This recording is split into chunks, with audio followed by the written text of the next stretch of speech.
Hello, everybody. Happy Labor Day. I hope you had a safe and wonderful weekend together with your loved ones, friends, or by yourself, whatever made you happy. Thank you so much for joining me. Sorry for delay. I just got a happy Labor Day, JT Savoy. Thank you. Happy Labor Day to you. I was just getting updates on President's schedule that I want to share with you in a bit also for tomorrow and this week. So hence the delay. Thank you so much for joining me. Today is a very busy day. So we have first our VP, Kamala Harris, was in Michigan. Then she flew to Pennsylvania and in Pittsburgh. She was together, reunited with President Biden. They had a rally. Before that, new addition to the schedule. They met at 9:15 a.m. at the White House Situation Room, talking about Israel, talking about the hostage deal. I'm going to update you on all that. Then Governor Walz was in Milwaukee at a rally. We also had an accident there. Let's talk about that too.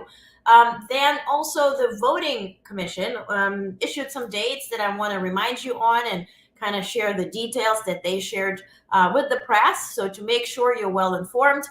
So we're covering the rallies. We're also going to talk about Venezuela. We're going to talk about Ukraine. Of course, we're going to talk about Israel. I tuned in to Netanyahu's briefing or whatever that was. And of course, a bit of MAGA Trump because that's part of the election. Okay? Sounds like a good plan? So thank you again for joining. Please voice your opinions, ask questions. If there's anything I say that contradicts whatever you know, provide a source. I'd gladly stay corrected. Let's check the comments. Greetings. Hello. Hi. Our dino farm. That's so cute. Hi, Brandon. Happy Labor Day. And JT already said happy. Happy Labor Day. Okay, so let's start. First and foremost, let's get this out of the way. Governor Walz was in Milwaukee to deliver a speech, of course, at a rally. It's his first solo appearance. And so he had a motorcade, which was involved in an accident. So the press pool that was with him was in a separate van. And so that van, probably, the whole motorcade had to stop abruptly. And so they bumped into the car before them, and the car behind them bumped into them. So there were some pictures that I want to show you. Here's a picture. On the right, you see that is the press van. You see it's written press on it. And so, unfortunately, one staff member that was traveling with the press had a broken arm. The rest was stressed out, of course, and but there were no physical injuries, or so that staff member reportedly got treated. Now, in terms of your question is, how is Jim Walz? We saw him speaking right, about 15, 20 minutes right after. He looks well. He feels well. I guesstimate nothing did happen to his car, but we did not have any reports on his car. Neither the White House nor the campaign shared any reports. They only shared that both President Biden and Vice President Harris immediately called him, checked up on him, and so everything proceeded as planned. Now, just to understand with motorcades, they are traveling at very, very high speeds. And so it is very known that if you are traveling, and as a press, we know, they warn you, if you're traveling in a motorcade, use all those seat belts that God gave you and that car manufacturer or plane manufacturer give you, because we will be traveling at very high speeds. Now, if you're traveling within DC area, or let's say close by that you can go by car, let's say you go to Joint Base Andrews, Secret Service, who is skilled driving the cars at high speeds in motorcade, is responsible for it. Now, if you're traveling out of state, if you're traveling like Team Walls to Wisconsin, they hire local people, right? That will be driving that motorcade. Local cars, local people. Of course, Secret Service runs it all. But it is a known fact that when you are traveling, some people will not be as skilled as Secret Service within the DC area. So sometimes things can happen. Also, the roads are unknown. So for that reason, I would expect they traveled at very high speeds. Hence, you see this type of accident here. But thank God, nothing very much serious happened. I wish that staff member to recover very promptly. I broke an arm, when I was younger, and certainly that is something you never wish for. So please recover fast. And we're so happy that it wasn't something major, because it certainly could have been. But for that, good plan. Michael says yes. Hello. Um, so, for that reason, that's how I would explain it. But if there's more information, I will share it with you right away. There was nothing major, there was nothing crazy. Also, somebody commented that, oh, last week the motorcade was involved in an accident. I want to explain it. So last week, Kamala Harris and Team Walls were on a bus tour in Georgia. And so when they were leaving their very last event, which I think was like a small business, I think black-owned business, they were traveling, and they were bypassing a police officer, local police officer, whose motorbike experienced some, technological difficulties or whatnot. He lost the control over it, and he got in an accident. And so while they bypassed it, they saw another local police officer stopping to help him. So they stopped the motorcade to ensure that the guy who got in the accident got, enough and sufficient help. So they did stop to help somebody else. It was not involving the motorcade. So, I know, many things will get clickbaity and scary and stressful. So I wanted to ensure that you are well informed and that we're not overstressing something. Okay. I'm glad it wasn't anything more serious. Me too, because, anything could have happened, especially in the van, especially everybody's tweeting, everybody's recording. There's laptops, anytime you get on Air Force One or anywhere, people, open laptops right away. They start, they listen to somebody on the phone, they type it, they send, it's work environment. So certainly not a relaxed travel, atmosphere that we would imagine, when you travel by plane or by car and you're relaxing, right? You're working. That's a work trip. Okay, so now let's stay in Milwaukee, shall we? Governor Walz, as I said, had his first appearance, solo appearance, which he nailed it 100%. It was amazing. It was powerful. It was encouraging. It was highly enthusiastic. Certainly on Labor Day, talking to labor union members, also leaders, and doing so at a battleground state, which is even more so impactful. So the first video that I want to share with you is how he welcomed everybody. He did acknowledge it is a holiday, and you decided to spend it with me. Take a look. Could have been out boating, could have been doing anything. You came here for the reason the vice president always said. It's beautiful and simple. You love this country, so you came here. Thank you. And to put it out, Terry says, I heard on Twitter that Walz went to hospital to check on his staffer. I believe it. Thank you so much. That is so true. I heard that. Thank you. Whoa. New trusted. Yes, you are my new trusted sources. Thank you. I appreciate you, Terry and Brendan. You watch television. I don't, so I appreciate it. Thank you. I mean, I do stuff where they get the information for television. Sometimes I tune in, every now and then to see what happened. Certainly. So he welcomed everybody. When it comes to accident, I totally believe that he went on to check on a staffer. I think he also volunteered to fix the car and, fix anything that's what was there to fix. I certainly would trust that report too. But anyway, so he welcomed everybody and he talked about the blue wall. Listen, take a look. Unions have built the blue wall too, people, just to be very clear. If those guys think there's a crack in the blue wall, they are sadly mistaken, Governor Evers. They are sadly mistaken, Governor Whitmer. They are sadly mistaken with Governor Shapiro, because the blue wall stands firm. It stands with workers.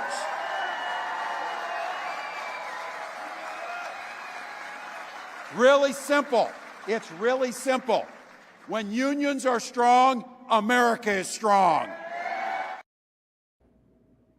Ba-bam. So I also have decided that, instead of posting a gazillion of links where you can watch rallies, whenever I can, to my best ability, I will stream all the rallies on Onest Press on Twitter and on Onest Network on YouTube. So please subscribe to both. If you're using either, fine, subscribe to what you're using.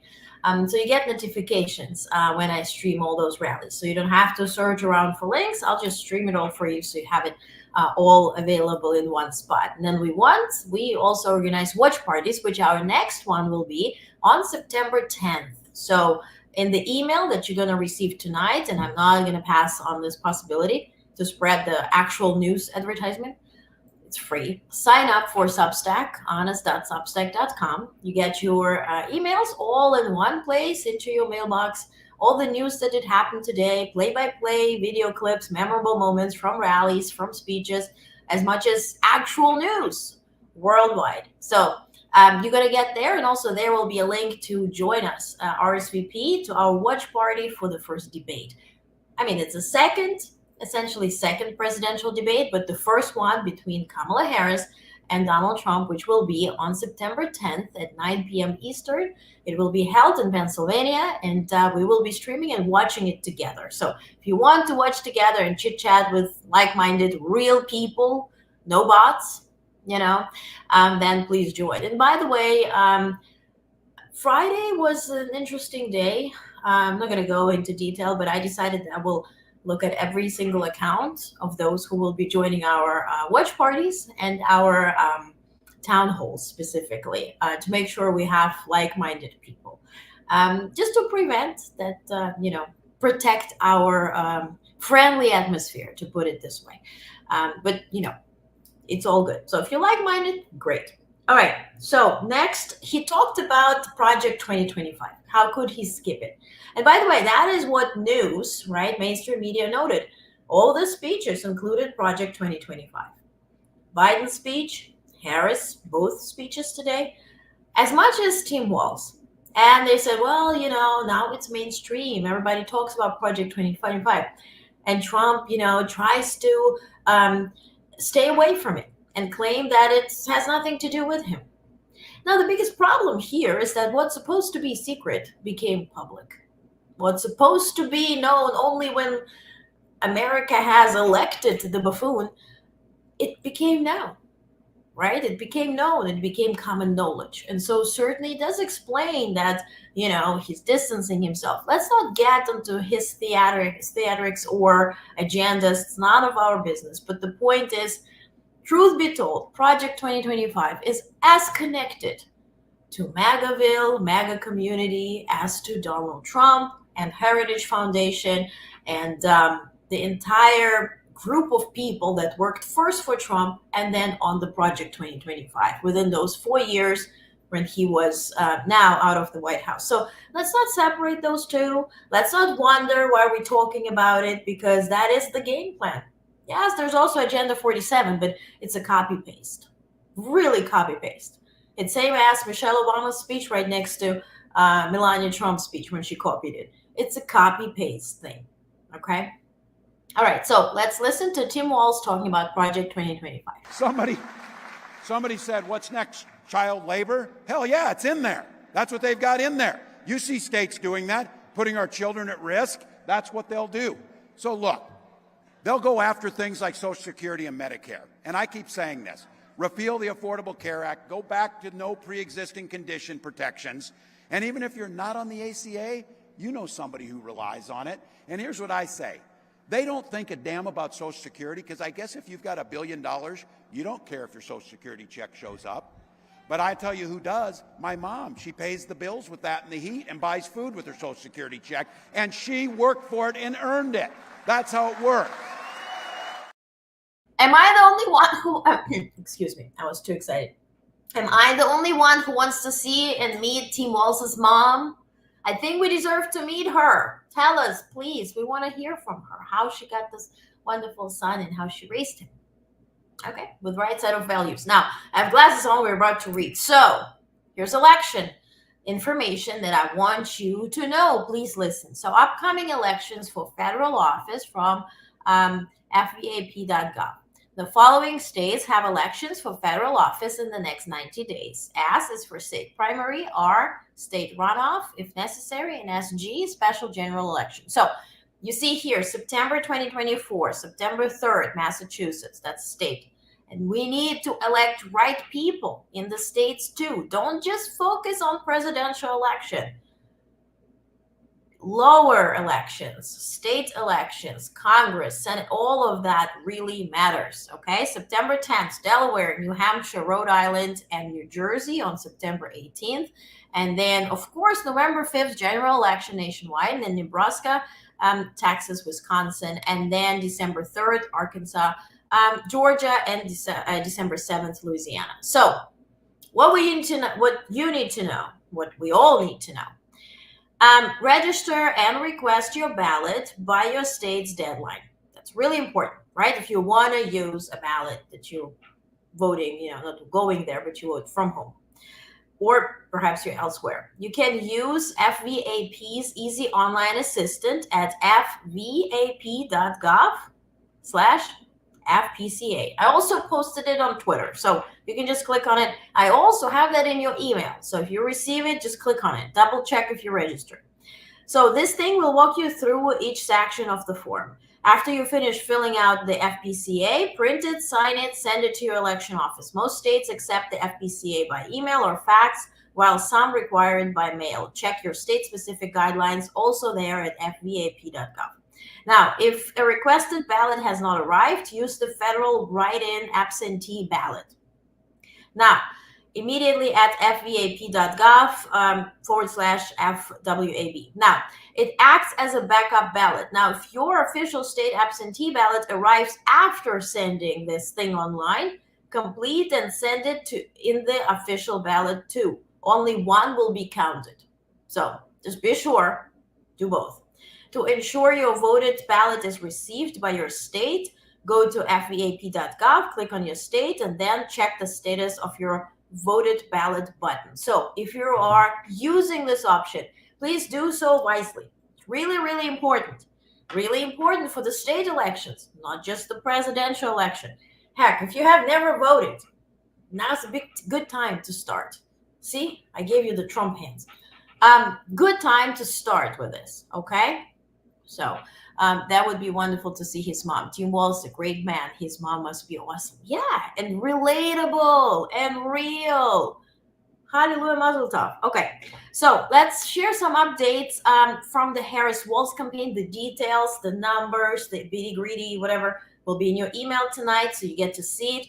This is a statement from campaign chair Jan O'Malley. Dylan's statement issued on Sunday, September 1st. So she marked 65 days before the election. And she says that VP Kamala Harris' campaign is in high gear, powered by record fundraising and a surge in grassroots support. Kudos to you. Despite Donald Trump's strong base, Harris's focus on middle-class relief, affordable housing, and reproductive rights is gaining traction. Upcoming key moments like the debate and early voting are crucial. Our campaign's extensive ground game and historic voter protection efforts are set to transform enthusiasm into votes. And that is the key here. Remember all the joy at the DNC, all the joy at the rallies.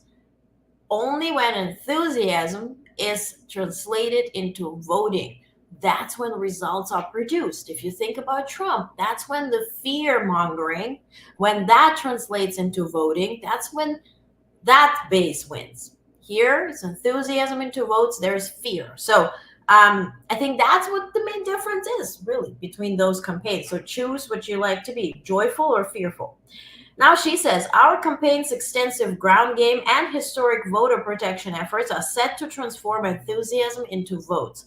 Every single vote is vital as we work to shape the future. So she also shared in detail what the Democrats are doing to protect voters, right? How many volunteers are hired in every location to make sure every vote counts. So read your email. It's not too long, but you get the details that I don't want to read out and waste your time here because we have a lot of videos to look at tonight. So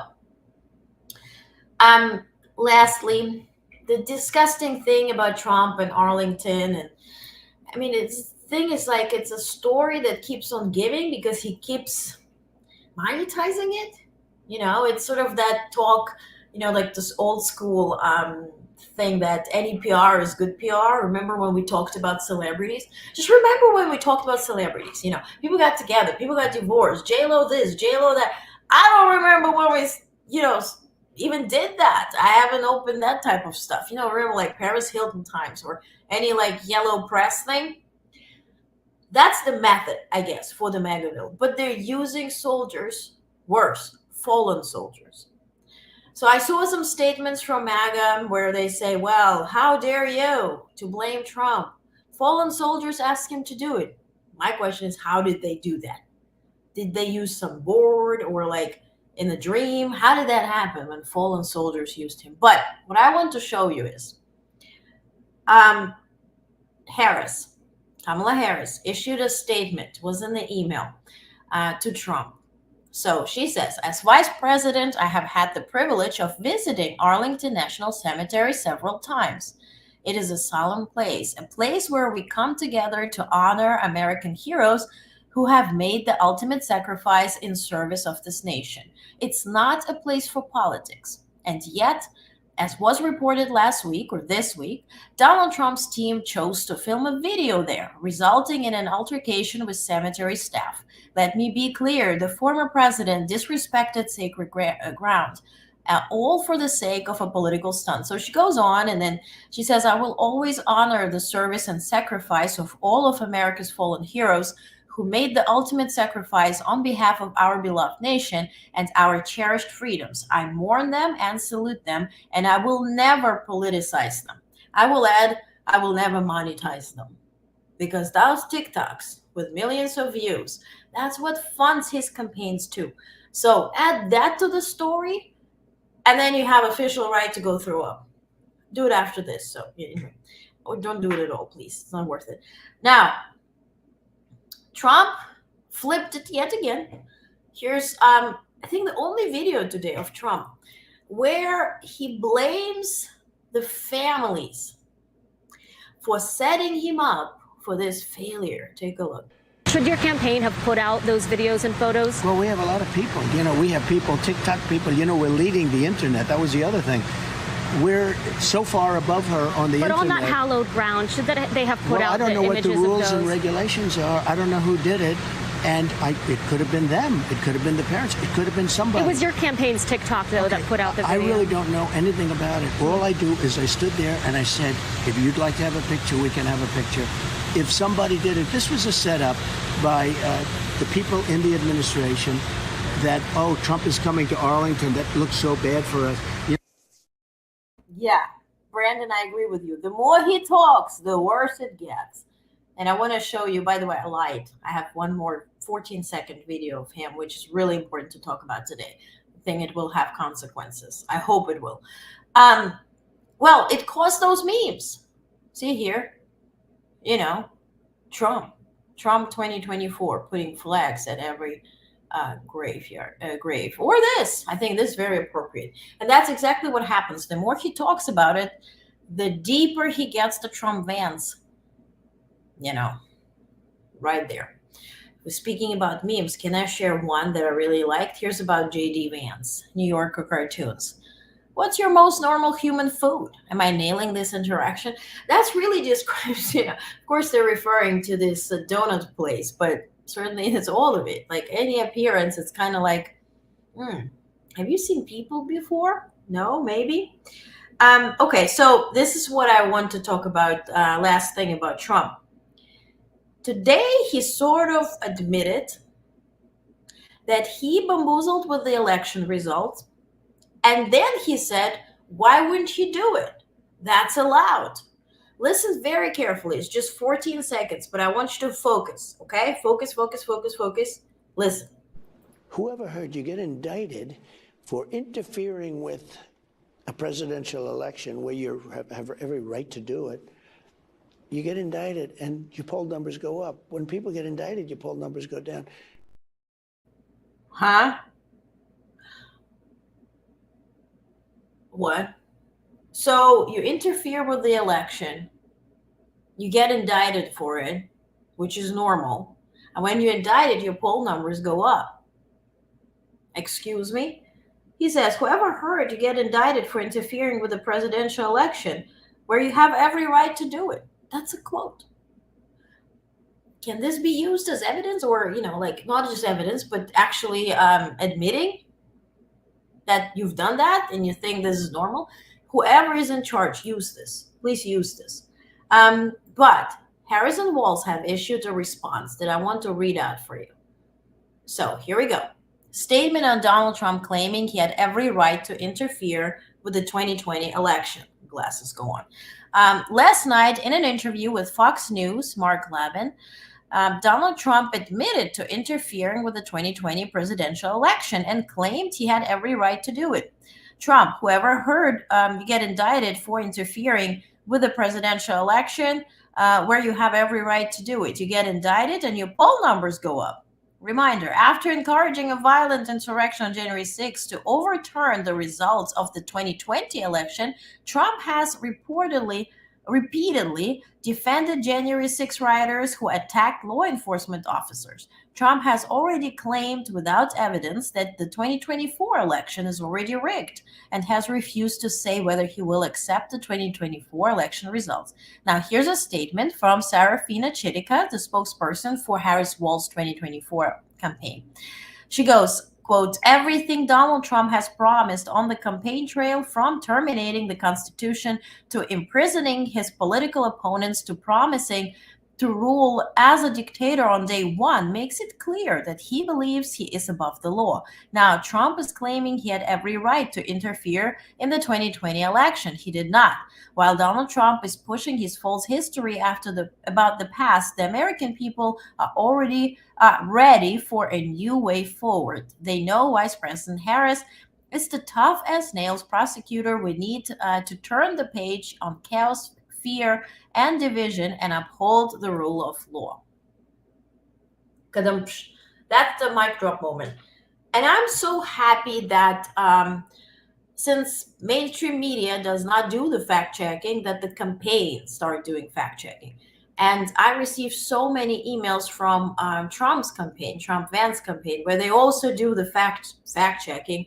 And then they somehow said the CNN confirmed that Kamala Harris lied 130 some times in her DNC speech. And so they're constantly referring to mainstream media for their fact check. And it's always CNN, which I showed you many, many times, or several times, as the receipts. I will pull up those receipts for tomorrow's live stream so we can take a look at it. Now to compare. Oh, sorry. Trump also congratulated all of us with Labor Day, sort of, kind of. Happy Labor Day to all of our American workers who represent a shining example of hard work and ingenuity. He didn't write this. Under Comrade Kamala Harris, all Americans are suffering during this holiday weekend. High gas prices, transportation costs are up, and grocery prices are through the roof. We can't keep living under this weak and failed leadership. Well, inflation is 2.5%. The gas prices on average are 50 cents lower than they were under him. So what is he referring to again? That the grocery prices up? Certainly. And we talk about it almost every day, that the grocery prices went up when gas went up. And now they can't afford lower prices, but companies do not want to reduce their profit margin. And so for that, there will be executive order by Biden to tax them appropriately. So we talk about it all the time. Is he missing it? Now, to compare, this is President Biden wishing Labor Day. Wall Street didn't build America, the middle class built America, and unions built the middle class. Happy Labor Day. Now, this is VP Harris. You may not be a union member, but thank unions for the 5-day work week. You may not be a union member, but thank unions for 8-hour workday. And also thank for paid family leave, sick leave, and vacation time. And this is Tim Walz. Kamala Harris and I will always stand on the side of American workers. As two middle-class kids, we know firsthand that the middle class built this country and unions built the middle class. Happy Labor Day, America. Again, it's you decide what you like, right? It's enthusiasm or you want fear and all that kind of stuff. Some people like scary movies. I don't. Some people, love living in scary movies. I don't, but it's up to you. Now, when I was checking on what Tim Walz wrote, I saw this video. I want to share it with you. This guy, the past few days, served ice cream. Take a look. He's got a twist cone. All right. Twist cone. Who had chocolate malt? Twist cone. Thank you, my friend. Appreciate it. Enjoy. Enjoy. Who's up? There we go. Oh, this is a big one. 2 chocolate malts. 2 chocolate malts. Got it. There you go. Enjoy. Enjoy. Next. There we go. Twist cone. Twist cone. Grab the twist cone. Yes. Thank you all. Thanks, everybody. I see that. I see that one. Yeah. Great. Good for you. All right, I just ate a pork chop. We're almost through, Right? How are you? And then school. State Fair. State Fair. Best State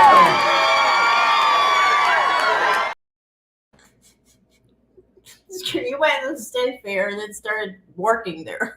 So if he doesn't fix that car that bumped into another car today, I wonder, I would be surprised. Now let's talk about Kamala Harris in Detroit today. First, she started by welcoming labor leaders and union members.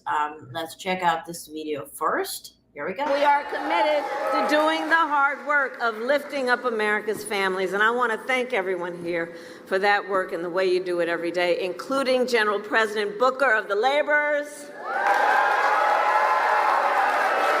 President Fain of UAW, President Pringle of NEA, President Slevin of the Utility Workers, and President Weingarten of the AFT.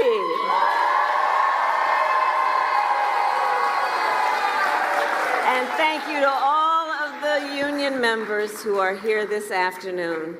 So, on Labor Day and every day, we celebrate the dignity of work. The dignity of work.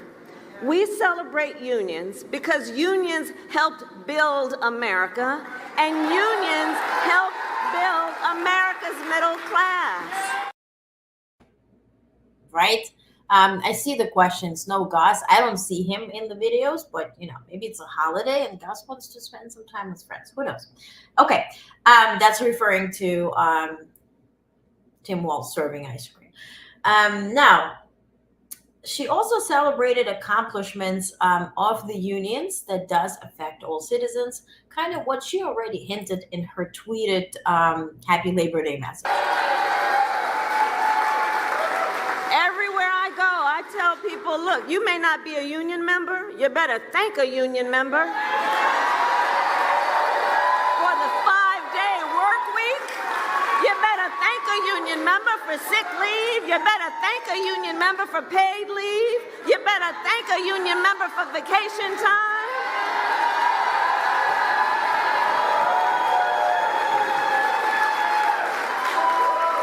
Because what we know is when union wages go up, everybody's wages go up. True that. And then she praised standing together in fight for a common goal. Take a look. Labor tells us about the power of the collective and unity, the spirit of that work, as much as the product of that work, is very telling and gives us really good lessons about what creates strength. And you know, many of you know my parents met while they were active in the civil rights movement. So when I was young, my parents, I see some young leaders here today. When I was young, my parents would take me to the meetings. I see our young leaders. And take me to the marches. I was in a stroller. And from a very young age, I learned that when people stand together, when we join voices, knowing that the vast majority of us have so much more in common than what separates us, when we join those voices, we can drive extraordinary change, which is why I believe in my heart and soul, no one should ever be made to fight alone. We are all in this together. Amen. Now, she also spoke about Donald Trump. She noted that Trump plans to pull us to the past. We're not going back, the crowd shouted. She said Trump tried to block overtime pay, block efforts to raise the minimum wage, and appointed union busters to the National Labor Relations Board as president. Trump is a scab, the crowd yelled. It's always good to be in the House of Labor, she told the cheering crowd. We're out here running like the underdog in this race because we are. And then, to speak bluntly, Michigan, you know how to win. And so, certainly all of that resembled really in the rally then in Pennsylvania. The speech was sort of echoing the speech in here in Michigan, but certainly some additions were there. And of course, President Biden was there too. So we're going to review that next. What I want to say is the crowd there also shouted, comma, and then on the other side, la, comma, la. So it's sort of like, remember that cute part of the GNC where her nieces came out and said how to pronounce Kamala Harris's name? It's like a comma, and then la, like la, la, la. And so that is becoming a thing, which is very cute, and certainly helping people who cannot, I guess, maintain any information. So now let's talk about Pittsburgh in Pennsylvania. So first, it's the first appearance of President Biden officially at the Harris-Walz campaign. We haven't seen him for 2 weeks. He worked, right? I mentioned that to many of you, to quote our former first lady, that president never gets a vacation. He gets just a change of scenery, right? Nancy Reagan said that. So he did work, but we haven't seen him at any official, gatherings or events. So that was first one, at least after those 2 weeks. And so he first was met with cheers and the thank you, Joe, appreciation. So let's take a look. Here we go.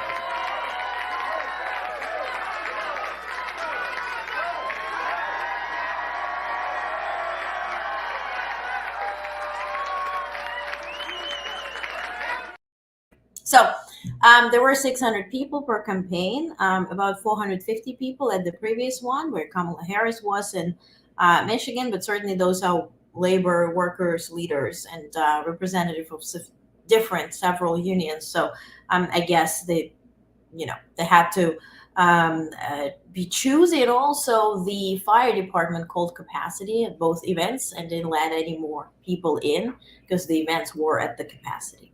So then he talked about Trump not actually keeping any of his promises. Take a look. When I said this when I was running in 2020, a lot of people didn't believe me. You did, but didn't believe me. It's all at risk because of Donald Trump, literally. With a stroke of the pen, he can get rid of a lot of this. And do you think this guy gives a damn about your pensions? No, I'm serious. Do you think he loses even an instant of sleep over it? Do you think he cares about all the work you do every day and how hard it is? Do you think he cares about good-paying jobs for hard-working people who built this economy? hell. He regards picket lines. He'd rather cross one than walk one. But So that was a clip about actually crossing picket lines and not walking one. But now comes the clip where he doesn't keep the promises, because that was such a mic drop moment. remember Trump for 4 years promised every month infrastructure week. For 4 years he promised that. He didn't build a damn thing. Nothing. I mean, not nothing. Well, thanks to our infrastructure law, Pennsylvania so far has received $17 billion. $17 billion. Over 2,000 projects. And Keith, oh, wait a second. Keith says, why is this his first event, and does the Maryland event for capping medical costs not count? So I give you two reasons. What I meant is this is the first event after the 2 weeks that we haven't seen him. So that's what the first is referring to. And sorry if that wasn't clear. But also the event for medical costs. If you recall the labeling of it all, it was more of a Biden-Harris accomplishment. And accomplishing, that's the tour that Biden will be speaking at, for instance, to Tuesday. Yeah, he talks about that tomorrow at the White House, at the theater, hidden theater at the White House. He will be highlighting the accomplishments, economic accomplishments. So that is a part of that Biden-Harris campaign and acknowledgement. So that event was referring to that. If you see it as a part of the, Harris walls, okay, that's, I will not fight it or counter it, because certainly that's the same Kamala Harris, and she is not denouncing any Bidenomics or whatever MAGA claims. So all of that certainly benefits Harris and Walz campaign. Here we go. I love Biden when he hits Trump hard. Me too. That's the Dark Brandon moments. Maybe because it was before the DNC. Yeah, I mean, official nominee was at the DNC. So I don't want to fight you. All of that benefits Harris and Walz, and that's what I think all of us have to focus on. Let's pick our fights. Let's pick our battles. That is the main battle. November 5th and beyond. Because if Harris wins, hopefully, Trump will not step out easily. He will be suing. He will be calling upon his supporters to do all kinds of damage. So up until the inauguration, I would not be relaxing if I were any of us. So let's keep our head on a swivel and let's fight the fights that are worth fighting for. Okay? So he also talked about embracing Harris as the next leader. So let's take a look. She'll be a historic pro-union president. So, folks, we got one more job to do together. Let me ask you, are you ready to fight? Yeah! Are you ready to win? Yeah! Are you ready to let Kamala Harris, our next president of the United States of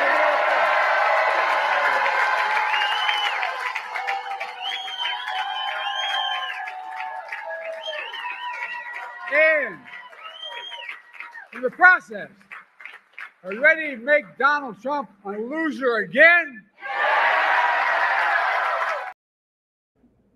So cute. Okay.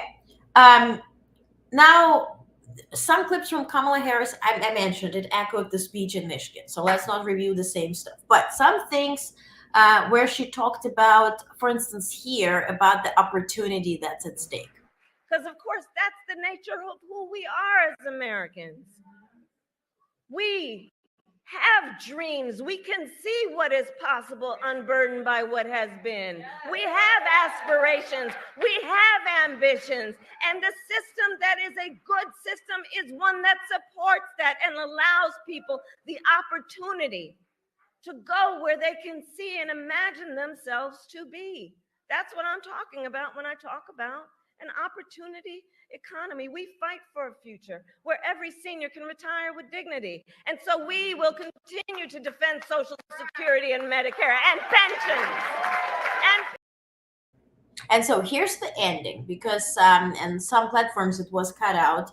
how she embraced Biden and how the rally ended. Take a look. And we know this is going to be a tight race to the very end. It's going to be a tight race to the very end. So let's not pay too much attention to those polls. Because as unions and labor knows best, we know what it's like to be the underdog. And we are the underdog in this race. And we have some hard work then ahead of us. But here's the beauty of us in this room. We like hard work. Hard work is good work. Hard work is joyful work. And so in this fight, I will continue to count on the strength, the determination, and the hard work of the leaders in this room to knock on doors, to get folks to the polls, and bluntly put, because the people in here do it, to help us win Pennsylvania. So today I ask, are you ready to make your voices heard?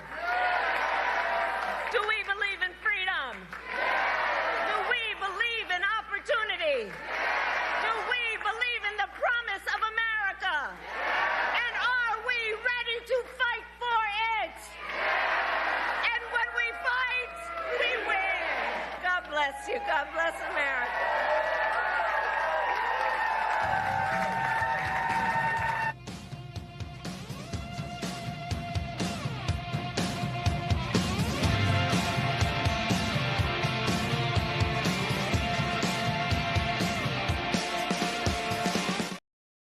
Cute.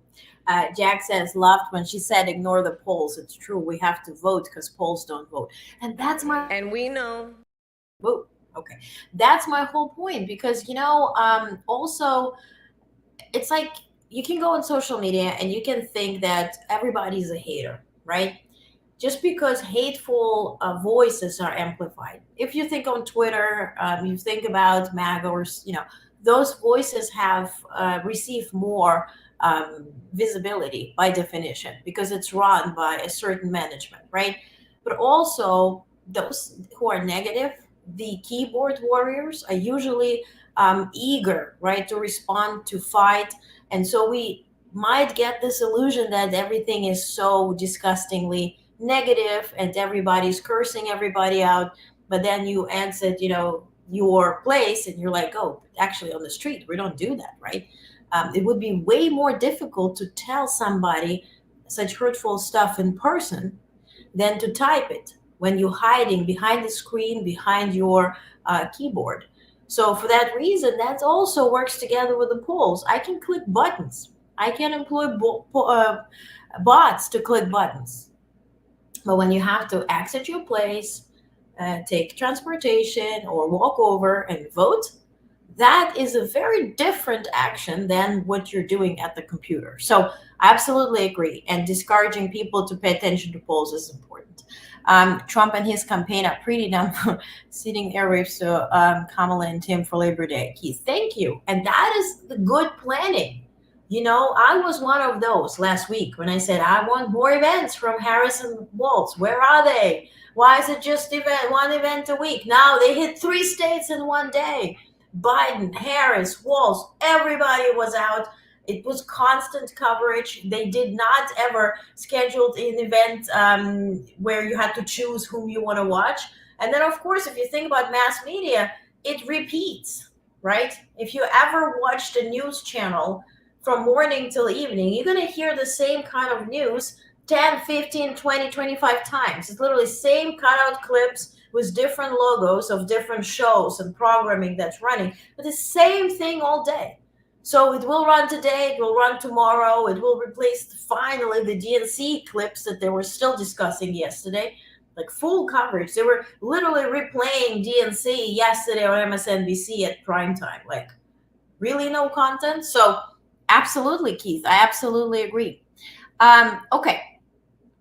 So a bit of a somber and sad topic. Let's talk about Israel.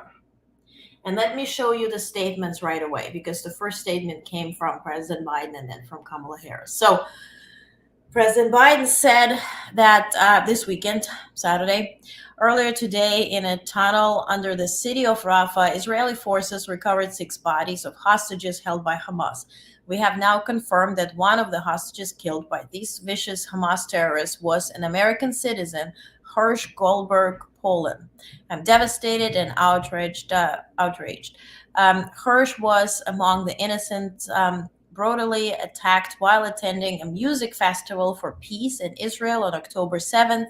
He lost his arm helping friends and strangers during Hamas' savage massacre. He had just turned 23. He planned to travel the world. I've gotten to know his parents, John and Rachel. They have been courageous, wise, and steadfast, even if they have endured the unimaginable. They have been relentless and impressible champions of their son and of all the hostages held in uncomfortable conditions. I admire them and grieve with them more deeply than words can express. Kamala Harris also issued this. She described also Hirsch and Doug, and my prayers are with John Pollan and Rachel Goldberg Pollan, Hirsch parents, and with everyone who knew and loved Hirsch. When I met with John and Rachel earlier this year, I told them, "You're not alone." That remains true, and they mourn this terrible loss. That's the full statement. As she says, as vice president, I have no higher priority than the safety of American citizens wherever they are in the world. President Biden and I will never waver in our commitment to free the Americans and all those held hostage in Gaza. So, what kind of updates we got after that on the bodies of the hostages? It was revealed that they were shot at a very short distance, so they were executed. They say it was a day before they were discovered. Certainly, they remained, there for 11 months and enduring whatever we probably cannot even imagine to be executed 11 months in. Very, very sad. Sunday morning, President Biden spoke with Rachel Goldberg and John Pollan, parents of Hirsch Goldberg Pollan, to offer his condolences for the death of their son and at the hands of the Hamas. And so the families of those hostages whose bodies were recovered called for protests. And over 280,000 people in Israel gathered on the streets demanding immediate ceasefire and immediate release for all the hostages that are remaining with Hamas. They also called for Netanyahu to step down. And that continues up to now, today. You may recall, actually, Hirsch's parents, because they spoke at the DNC. I will not play the full video because it's, not the appropriate time, but just for you to recall, that's who they are.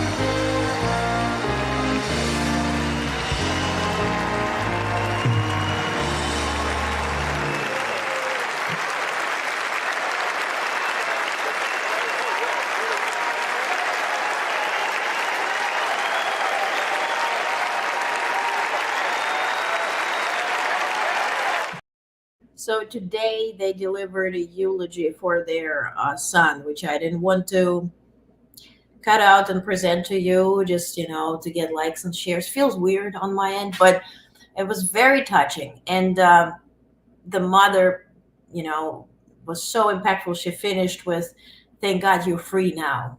And it's devastating. I mean, our prayers are, of course, with the family and with all the hostages families that are going through this. And certainly, ceasefire deal and peace deal had to be done weeks ago.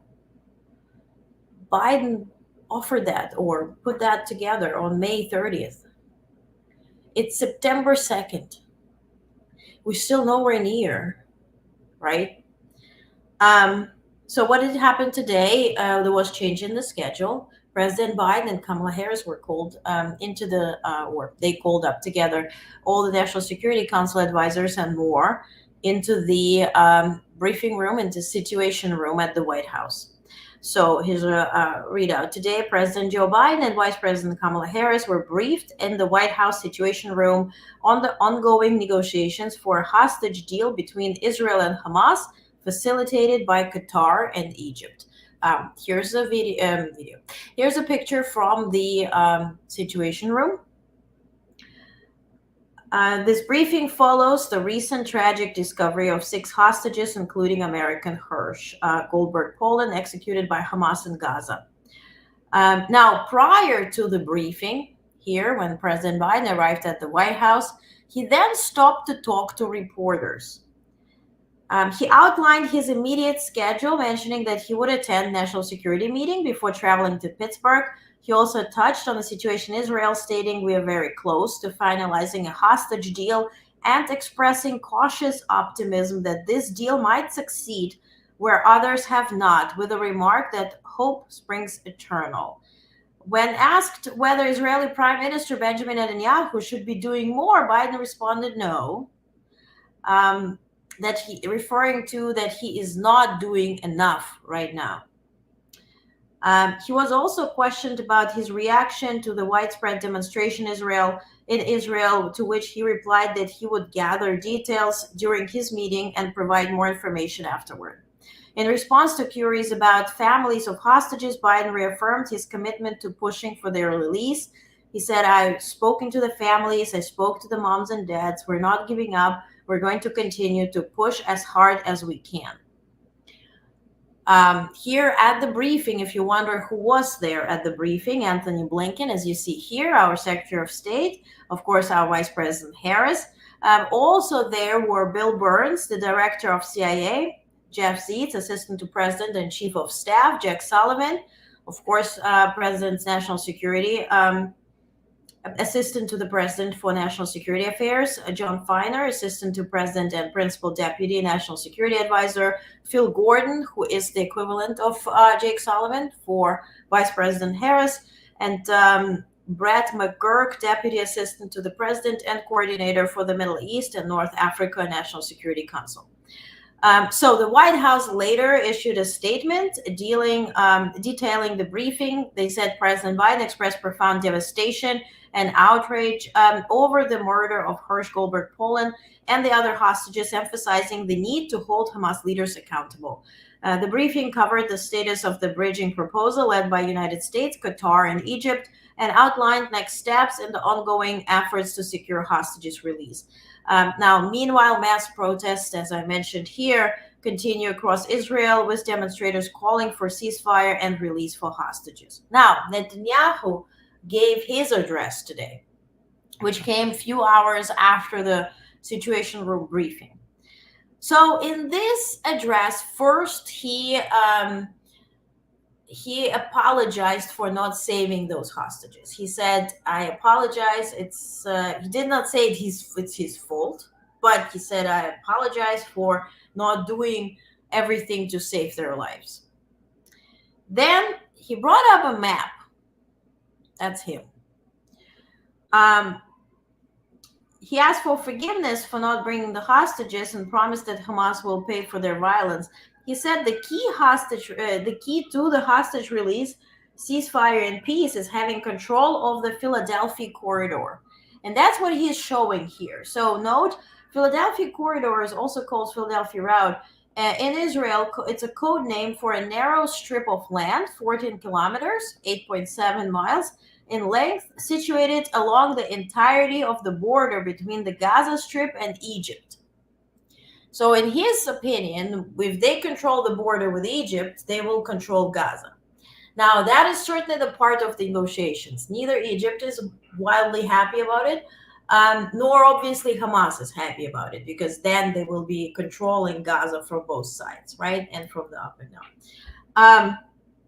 Now, what I want to mention is that Netanyahu shifted from being somber to lecturing the protesting crowds, reaffirming his position that, quote, despite any pressure from the public or his own Minister of Defense, he would continue with his own strategy, claiming that weakness would not bring peace and that only defeat would.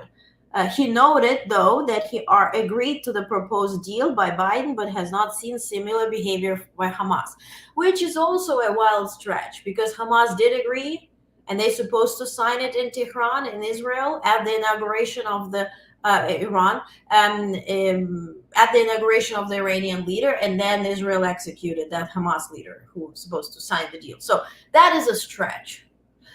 Does Netanyahu want to stay in power because he only gets 31% of approval rate? Yes. Does he need to prolong the war to stay in power? Yes. That he talked with Trump? Yes. Is it possible that he is postponing this deal to gift it to Trump as the first accomplishment? Yes. It's possible. I'm not saying this is true, but it is possible. So let's trust President Biden. Let's trust Biden-Harris administration to handle it accordingly. They know more than we do. But certainly, some things have to be said. That's a great pick of Biden. Exiting the helicopter. Yeah, I think Biden is going to need to put real pressure on Netanyahu. Diplomatic approach is not going to work. Ending the war is not in his interest. And Netanyahu is hard-headed, Michael says. Yes, absolutely. Also, to your point, Keith, today, England, right, United Kingdom announced that Great Britain announced that they will no longer send military aid to Israel until the deal is accomplished. So if that's what it's going to take, we'll see. Again, let's trust Biden's statement. Also, later, after the Pennsylvania rally, Biden answered some questions to the press on the tarmac. Asked what more they need to do on ceasefire and hostage deal negotiations, President said, we're in the middle of negotiations. Asked about Netanyahu following the prime minister's press conference today, President Biden said, we're still in negotiations, not with him, but with my colleagues from Qatar and from Egypt. So they're negotiating with the Hamas side, not directly with Netanyahu. Now, switching to Ukraine real quick, really upsetting news developments, no changes as to how far Ukraine can strike to eliminate the military objects within Russia or prohibit them from launching missiles to Kharkiv, again, my birth city, which got hit through this weekend. In Eastern Europe, or specifically, Ukraine, Russia, September 1st is when you go to school. Regardless if it's a Saturday or Sunday, you gather at school, you go, to this parade, you give the flowers to your teacher, you have this conference for parents and speeches, dances, everything. It's a big, big deal in Eastern Europe. September 1st is the day you're welcoming new school year. I remember my very first September 1st, and I was so happy it was over because I'm an introvert. And then I found out it's going to be every year like that. I'm like, oh, heck no. But anyway, for extroverts or those who enjoy it, that's certainly a very cool thing. But it's a very big day in Eastern Europe. And that is when Putin decided to strike what? Civilians, houses, schools, kindergartens. So this happened in Kharkiv on Saturday. You see here, when kids had to go to school, they bombed, what you see here is the house. It's a residential building. Every day, civilians are dying. More than 50 people got hurt. Of course, they're striking also electric grid and water supply, so to ensure that people are suffering as much as possible, right? As we're heading into winter season, so heating will be of a problem. Ukrainian channel put together a good video describing what happened in Ukraine on Saturday too.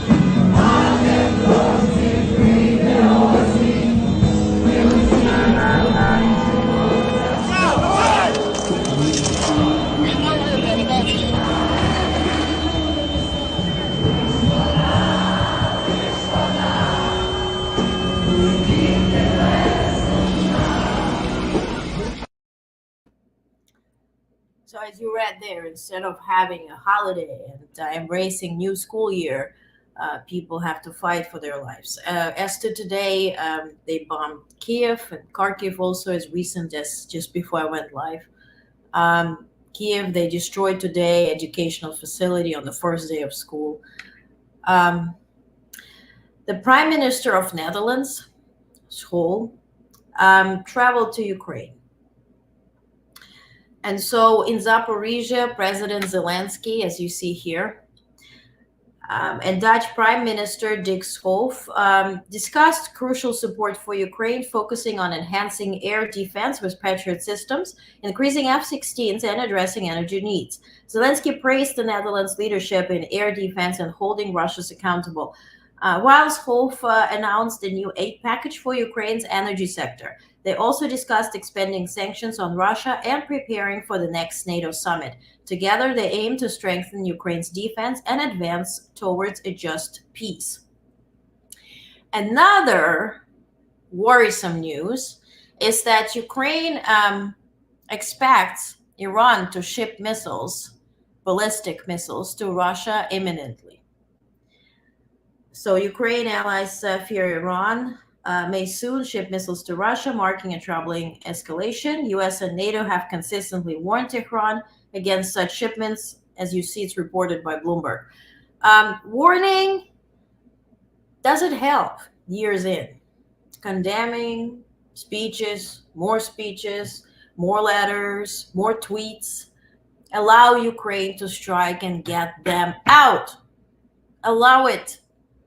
Red lines, Ukraine already marched into Kursk, into Russia's region. Nobody's protecting it. Nobody gives a heck.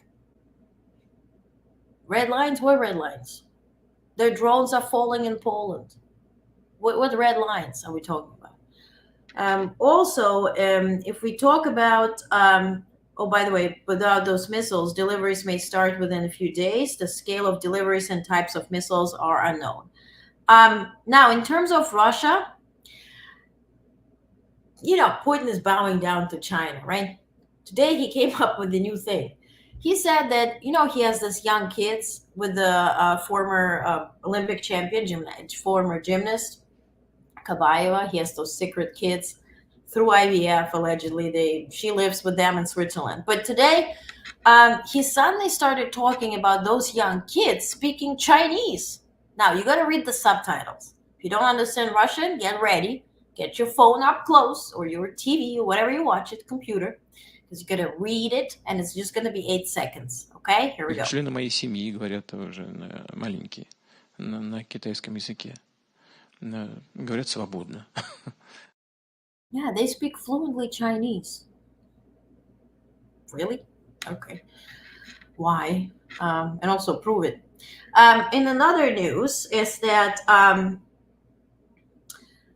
they speak Chinese, right? And he's bowing to China.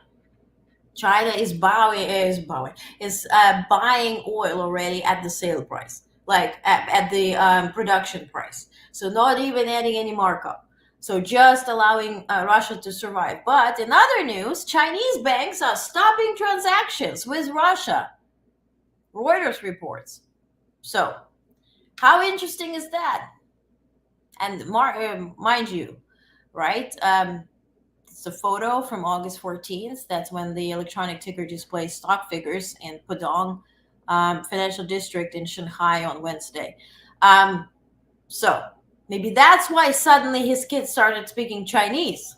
Who knows? Now, another development, Turkey and Erdogan, right? He is a dictator, and he kind of tries to play this middle game, right? It's kind of like what we say in Europe when you try to sit with one behind on 2 chairs, right? Difficulty is it's a balancing act, because you might fall right in between. That's what he's trying to do. He wants NATO's protection. NATO also wants Turkey's protection, because Turkey's army is considered strong and developed and focused. European Union, Turkey tries to join European Union, but they have human rights violation when it comes to women, right? And they don't want to advance it anyway. When we did a work placement at the European Union this gazillion years ago, and I studied EU policy. So that was the key, was Turkey. They blame it on religion, but they don't want to go and shift anywhere to see women anywhere, on the same level as man, which is sort of a thing for European Union, huh? So today they announced this. Turkey bids to join BRICS in push to build alliances beyond West. Bloc set to discuss expansion at a summit in Russia in October. Turkey's been frustrated by lack of progress in bid to join EU. I explained you why there is lack of progress, because it's on Turkey's end, it's lack of progress. Also, really, they already have what's his face, Orban as a dictator there. But clear dictatorship and women are not much worth, questionable. Now, if they join BRICS, that's the Russia side. So you want to join Russia monetarily, economically, and you want to still stay in NATO for being protected in case that same Russia and China will beat you in the behind. Certainly a balancing act. Allow it, yes, to strike, yes. And Keith says, I'm sorry, Olga, hope the U.S. reconsiders restrictions. Are they fearful of Russia because it's a nuclear power? Probably, Keith, to your point, probably. But Ukraine already marched in this nuclear power and took away Kursk. Nobody's even, like, I show you videos on Twitter, nobody is even monitoring this border. Ukrainians are sitting there, there's nobody coming. Ukrainians are now sending medical aid and the food to those regions because Russians just don't give a crap. So Ukrainians are now feeding people. They opened Ukrainian stores. Oh my God, I'm going to pull it up tomorrow. There's a video of Russians when they bought Coca-Cola. They're like, oh my God, the world is becoming normal again. We have Coca-Cola, because they're living under sanctions. Mind you, they haven't seen any Western product. Like, they have sneakers, it's called Spookers and something, like it's made in Russia, kind of looks like sneakers, but it's green, you know. So instead of Coca-Cola, they had something else. Instead of McDonald's, they have like Uncle Vanya. It's like it's a remake of everything. So it's just incredible to see how happy people are. And then they send now trains from Ukraine to Kursk, and like, oh my God, such a new train. Oh my God, Ukrainians are here. They start speaking Ukrainian for some reason. Mind you, up until now, nobody came to Kursk to defend it. How is that not a red line? You know, it's a question. Russia is weakening. Yeah, it is. It is. It is. Absolutely is. All right. I talk about Turkey. Venezuela. Hey. Remember Maduro, Putin's friend, right? Who, for protection through the Wagner Group, gave Putin the entire gold reserve of Venezuela?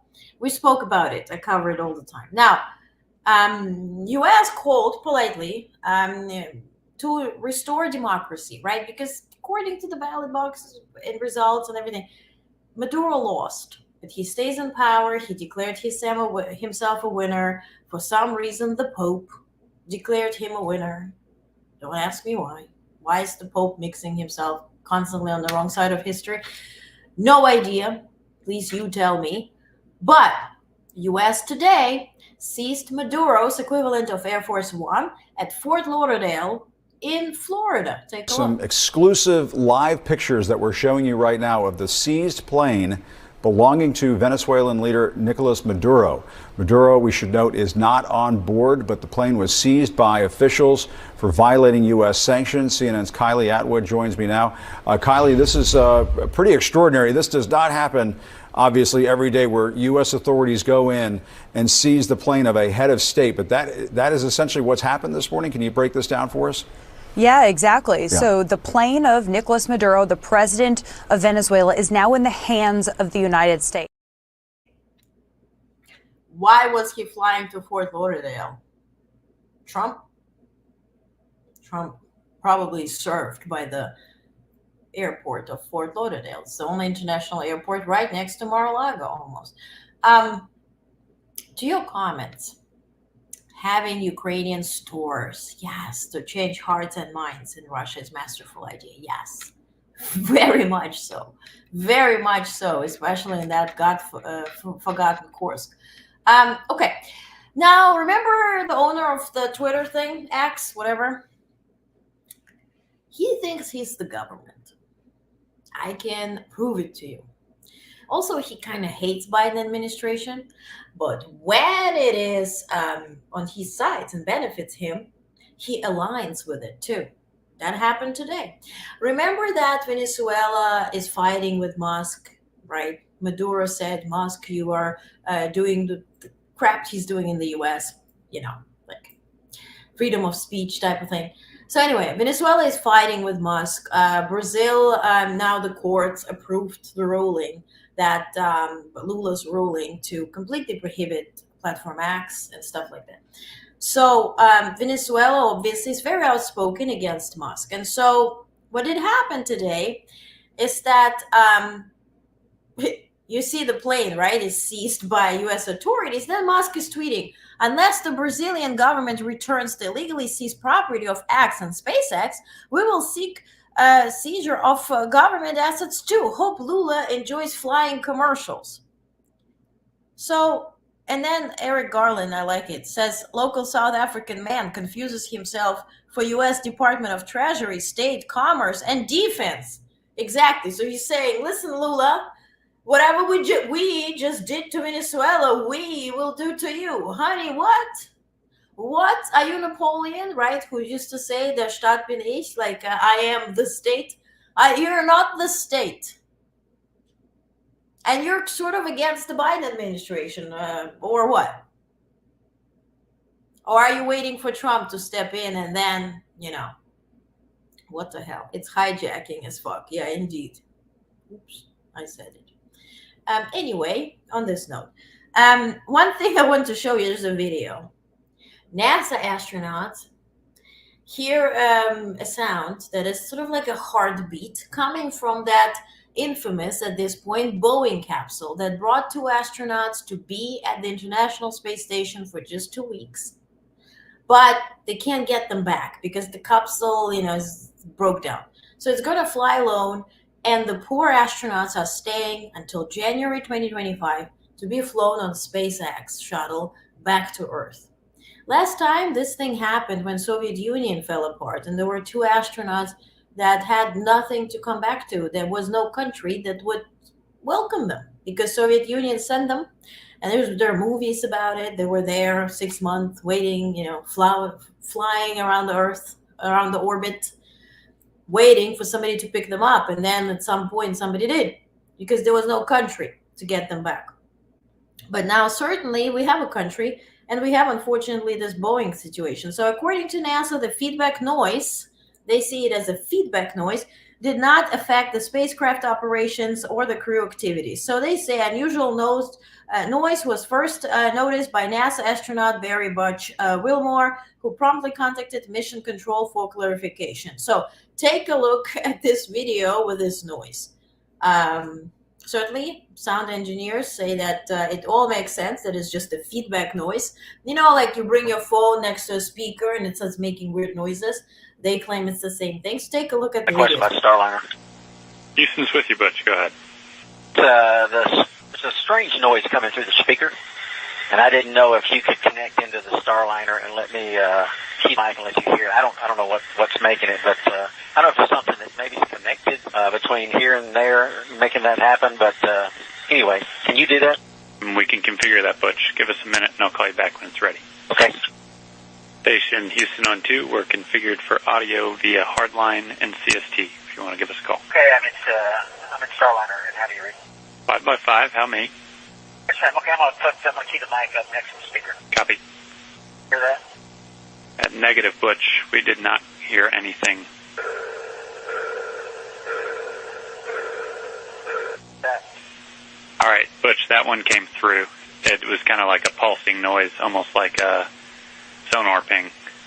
Yeah, I'll do it one more time, and I'll let y'all scratch your heads and see if you can figure out what's going on. Here we go.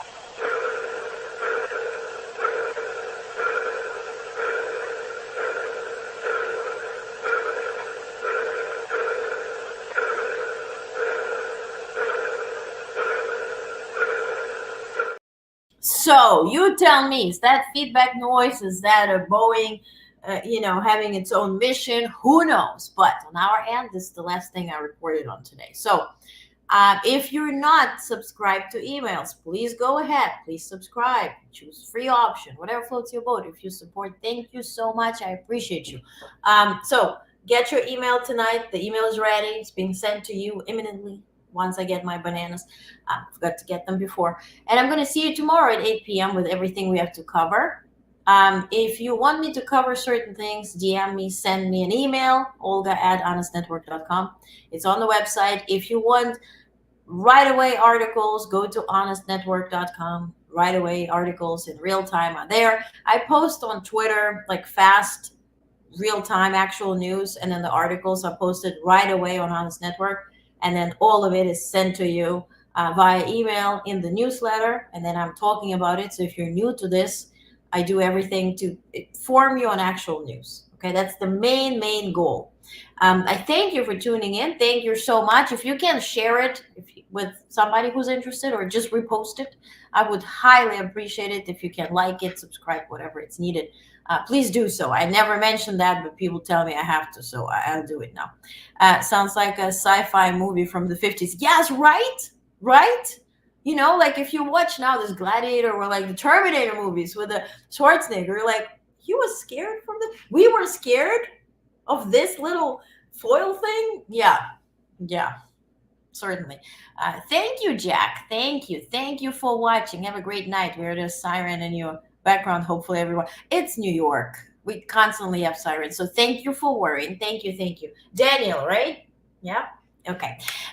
Thank you so much for tuning in. See you tomorrow. Have a good night. Happy Labor Day. Have a good sleep. Back to work tomorrow. It's a short week, so cheer up. Okay? See you tomorrow.